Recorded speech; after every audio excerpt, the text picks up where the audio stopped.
So again, good day to our beloved professor, Dr. Anita Aquino, and also to my classmates. No, good day to everyone. So I'll be reporting for today my topic in our sociological perspectives or sociological foundations in education. No? So my topic that I'll be presenting for today is the primary and secondary groups. No? So we'll be talking about social groups. Okay.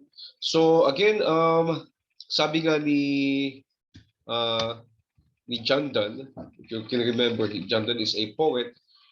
He said this very, very famous line. Okay, no man is an island. So what do you mean by that? No man is an island. It means that no man lives or can live by itself. No, because the definition of an island technically is uh, uh, uh, a body of a mass of land surrounded by the sea that can sustain itself. But no man is an island. No man can sustain himself because we need each other. No, we need other people for us to survive. Okay, so no man is an island. So again, today we'll be discussing about social groups, particularly about primary groups and secondary groups. Will be at least a try to distinguish between the two. Okay, so again, social groups, when we say social groups, it is composed of two or more people. Okay. So these two or more people, it means it can be three, it can be 15, can be 14, can be 20. No? So it is composed of two or more. And this group is regularly interacting with each other. It means that probably they are meeting in a particular place or in a particular time. So they regularly interact. No? So they are connected with each other. Hindi ibig sabihin na, for example, sumakay tayo ng jeep, no? Tapos ay, of course, meron tayong mga kasakay doon na pasahero and we meet them. We met them for the first time. It means that we are already a social group because we don't regularly interact. Okay? So pag sinabing social group, ibig sabihin dapat regularly interacting, no? Or may particular date or time or place that we meet. Okay? So yun po ang pinag-usapan natin pag sinabing social group. Hindi ibig sabihin pumunta ka ng mall, may nakausap ka for example na 5 tao na hindi mo kilala, then nag-usap kayo about life, about for example what is happening in this world, in this country, no, it cannot be said that it's a social group, no, because you are not regularly interacting, no. And social group also have a sense of unity, no, or a sense of identity. It is a group, no. It is kumbaga meron kayong unity in identity. Pag sinabing social group, kumbaga pag sinabing yung grupo nyo, alam na kung meron kayong pagkakakilanlan, ano. So, for example, yung ating klase, we call it our first year class, no? So we have an identity. We are PhD educational management students. No, that's our identity. Okay. So examples of social groups are family, neighbors or neighborhood, church, team, friends, clubs, fraternities, uh, etc., etc., different organizations, including the workplaces that we are in. So we can call it social groups because it is two or more. These are the criteria, no? Two or more people. We regularly interact. Then we have the unity or sense of identity. No? So these are the that is what we call social groups. No? So social groups are divided actually into two. No? So see, Charles Horton Cooley is the one who introduced the concepts of primary and secondary groups. No, so he's the one who said that social groups are actually or can be divided into two. Later we will be discuss or at least differentiate the two. And these two levels of social organization of an individual with different social structures. So he differentiate primary groups and secondary groups, and these two social groups have different social structures, no? Different organizations, different purpose, different influence in our lives, no? So we will be talking about that on the next slides, no? So number one is the primary groups, no? So primary groups is often small. So we form an intimate relationship in primary groups. So Okay, so later we will be differentiating. I just want to enumerate first the characteristics of the primary groups. So later I will be giving the differentiation or the contrast of the two. No? So again, primary groups are small. So we form intimate relationship. So ibig sabihin, katulad ng mga family, no? Of friends. And primary groups are long time. And maybe lifetime. It's like family or like a lifetime partner. It can be called a social group. Uh, or intimate person with you. No? So it is tied by love, mutual care, support. Like church groups also can be considered a primary groups, no? Because we are bounded by our love and mutual care for each other.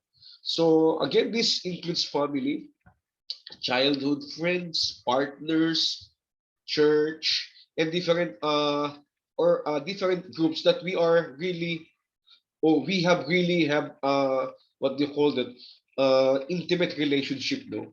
So maybe it can be also a fraternity, something like that, no? Or an organization that you belong, that you have an intimate relationship, that you account them as your family, ika nga, no? So again, primary groups, this group has a big role in forming individuals self-identity, because we form intimate relationship within the group, no, and that the group is actually our immediate environment in a sense. So it give us a big impact in our self-identity. Okay, for example, your family is your immediate environment, no? So kung anong iyong family most of the time, of course, not only most of the time, but uh, ganun ka din. It's your identity, no? For example, community also can be primary groups, no? Especially in closed community, where we treat each other like family, even if we're not. Okay, so these primary groups has a big role in our self-identity. So sabi nga, kung ano yung nasa paligid mo, ay ganun ka na din. Ano? So, of course, there's some exemption for that. But most of the time, it's applicable. No? So, they have shared culture. Kaya nga, sinabi natin kanina, no? They have shared identity. No? And often engage in activities with each other. No?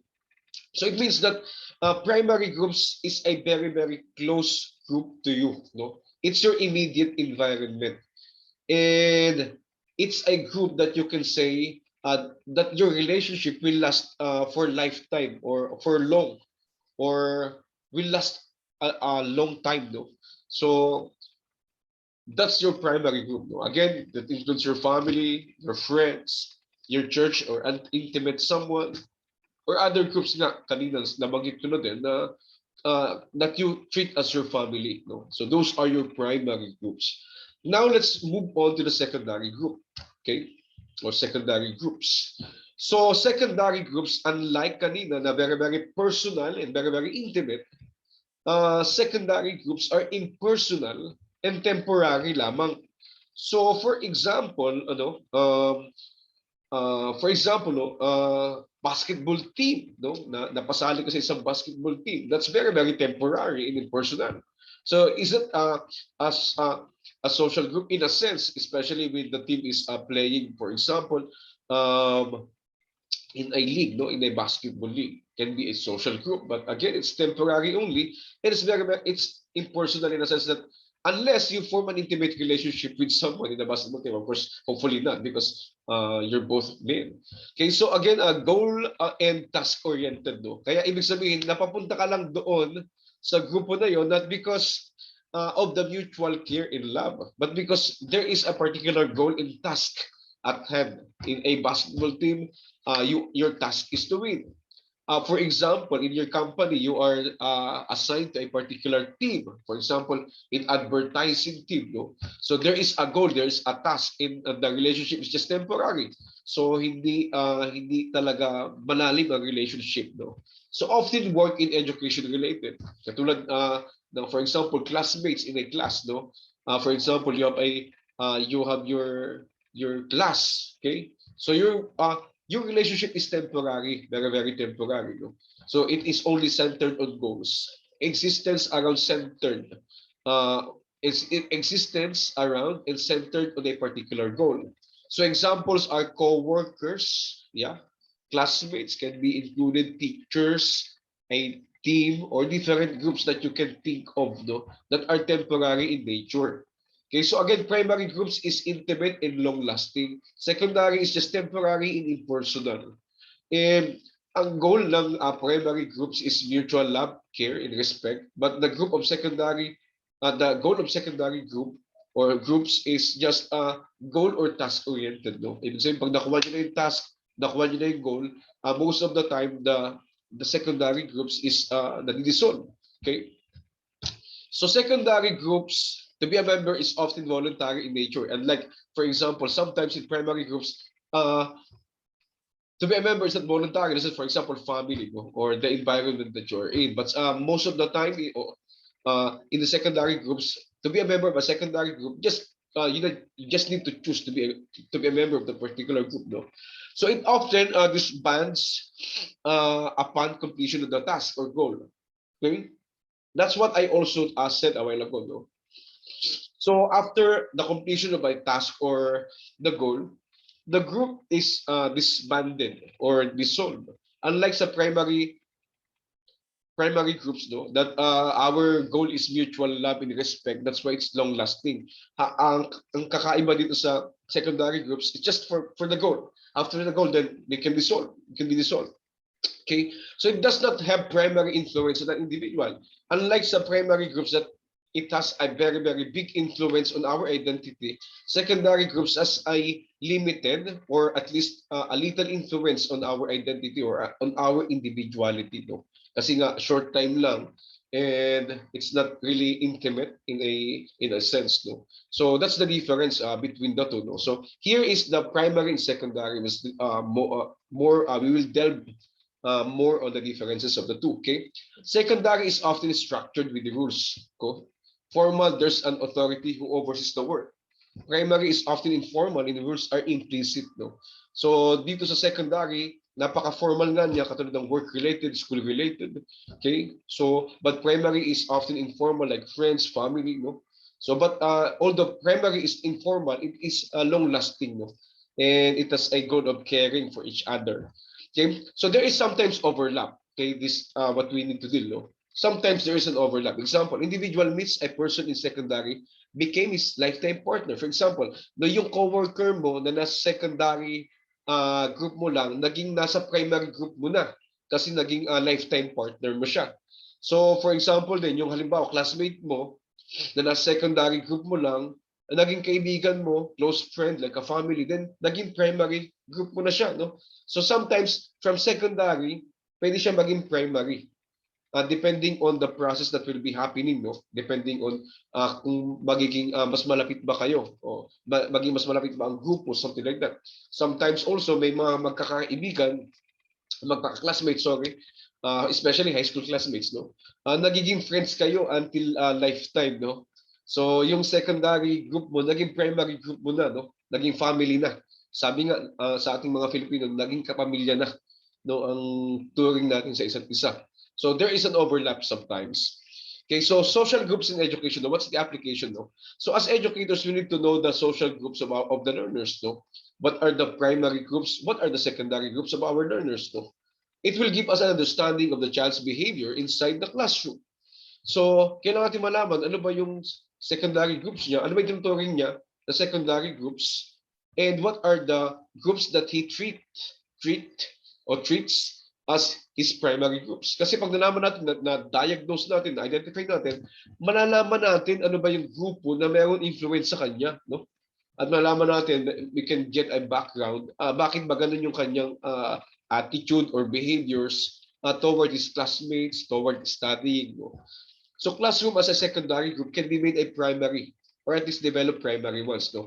Not only that, we need to know the primary groups and secondary groups of our students so we can get the background and understand them. Bakit ba sila nag-a-act like that? No? Bakit ba ganun ang kanilang behaviors? And so we can adjust and cater to their needs. But also, in the third bullet, no, yung ating secondary group as the class, no, We can also facilitate as teachers, no, na magkaroon ng magandang relationship at samahan sa ating classroom, that we can that they can form, and of course tayo din, we can form a lasting relationship with them, no, that we can treat sometimes, or uh, each other as our family, no.